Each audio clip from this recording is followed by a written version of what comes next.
like more people that are thinking the same way. But I didn't look at that. It was a typical social justice. Like it was a typical question that an ignorant person would ask. Why did you not give a female more speaking lines when she's such a great actress? It's like, I mean, like you're trying to tell the guy, like you're trying to give the guy a guideline to write to write his stories. Like there needs to be like implications, like equality in the stories now. And the women, like, well, what if she's quiet? What if she doesn't? What if the character doesn't talk that much? It's like so. What you do then? That's sexist to write a female character into not talking that much. What if she's just a quiet person? It's so ridiculous. So some of the things that SJWs can come up with, some of the criticisms are just illogical. And it's fascinating that the opinions of these people are shared by so many. Like there's so many people that just don't have any logic in their discussions whatsoever, and they gravitate towards a belief system that does not have a lot of, but doesn't make a lot of sense. And I think it's fascinating if you look at it really. The thing that I found about Quentin Tarantino is that apparently he made a point of using less N-word in this film, right. And so the fact that he tried to say, all right, we don't have to say the N-word, all right, but let's have the woman not talk, okay? And this has got now them all triggered because from not being racist, it's offensive to women. Right. It's like I said, the positions don't really have a lot of logic in them. They're trying to make up stories where they don't really exist. You're trying to make it like what they're trying to do is they take people and they try to give an example of something that they did that will make people look at them in a negative way. That's what these SJWs try to do. They try to make it like, oh, Quentin Tarantino, the woman doesn't talk a lot in this movie. He must be sexist. So it's just that doesn't really jibe a lot because like there's not a lot of facts to back that up. You're trying to make like a false equivalency, like trying to take a detail in the movie and trying to extrapolate that into like meaning something like a bigger picture, like he's racist or he's sexist. It just doesn't make it. You gotta at some point when you accuse people of this, you have to show evidence to prove it. Well, and that's not what we don't see on social media. A lot of accusations, a lot of people agreeing with the accusations, and not a lot of time being put into proving the accusations, and then that's what you see from the social justice warriors. Well, speaking of social justice warriors, and of course you have Italian heritage, which clearly means you are in the mafia, and there's no denying it. Speaking of the mafia, in 2020 we're getting a film adaptation, or should I say film prequel, to one of the greatest ever TV shows, The Sopranos, and you're probably related to those characters in real life due to where you're from. So the big feeling I have, and there's a few people have online, is that this film, which is called New York, is going to be all social justice warrior and woke because you couldn't do The Sopranos in 2019.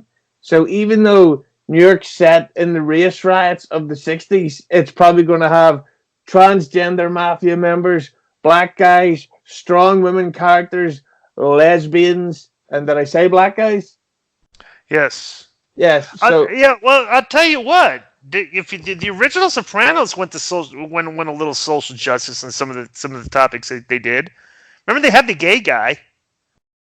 The guy that was the closet gay guy. Yeah. So they did. I mean, they went, like I said, maybe the next one will be transgenders. They'll put in it because, like, but I'm saying, like they did things on that show that kind of like. I wouldn't really call it for the woke crowd, but it was kind of like shock TV. It's like you don't think that like hey, like our visual picture of the mafia from what we get on TV over the years been like, tough, Italian guys who will kick your ass. It's like you never would have thought like, oh, let's make one of them gay. And like write a few shows around that, which is what they did, but it's like did you ever used to watch Oz? Oh yeah. Well, like they did with Oz, they had the the Italian wise guy character. And he got, he was like racist, everything. He ended up getting raped, by the black guy twice. It's just like you wouldn't really think about doing that to the Italian, like the mafia characters. But it was like kind of funny how the HBO kind of like took the mafia guys and kind of like did some distorted things with them. It's funny you mention Oz because I've got Chuck Zito coming on this podcast soon, and ask Chuck Zito about one of the that he told the producers of HBO of Oz that his character could not be raped. Ask him about that. I actually, I told him that you called him a big fag, and that you said the Hells Angels were all fags too. Right? Did you tell him that? Well, he knows that's not true. So he goes, I'll do something. It's a dodgy situation. But speaking of situations, I got to ask you, of course. So again, it seems that Brock Lesnar has retired from the UFC. So do you think this is legitimate, or do you think this is just another work, so to speak? Well, he's 40 years old, right? We had a fight with DC that he could have. He had 2 money fights. Maybe he just doesn't want to go through camp at that age and fight again. He's not a young guy. He's made a lot of money. He's probably got a lot of money, and he probably figured, well, I could just keep doing the UFC, the WWE stuff, and get paid for doing a minimal amount of, physicality. But he had fights against DC and John Jones on the table, and he's turning them down. I don't think that's a work at all because there were big money fights. Do you think the UFC starting to fall? Because, obviously, yeah, absolutely. There's a fascinating article I read. The guy took it down. I don't know why I took it down, but they're talking about the lovely sip of water. Well, the pay-per-view model right now on ESPN Plus is like all these big dollars on the back end are not there anymore. And like Conor McGregor. These guys can go to the UFC and wanting $20 million flat for a fight. And they're like, they're laughing at me. We don't have that for you. This ESPN Plus thing is not fighter friendly at all. So the big guys, the top guys, are going to have trouble. They're going to have trouble finding money fights in this because let's face facts. Cowboy versus Conor is a money fight. 5 years ago on UFC, they would have put that thing on, and that's a money fight that draws a lot of buys. Now it's like they don't have the guaranteed money to give these guys up front to pull that thing off. So yes, I do think ESPN or Plus, I do think UFC is fading fast, which is why I think like a lot of guys might go to these other organizations, like Bellator and stuff and everything, and if to get money for fights, which they might end up paying them. Do you think they'll allow CM Punk to fight again, or is he done?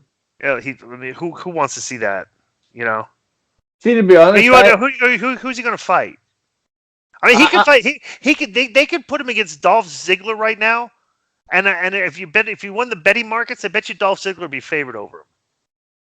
I'd honestly think UFC should go intergender and do CM Punk versus Holly Holm.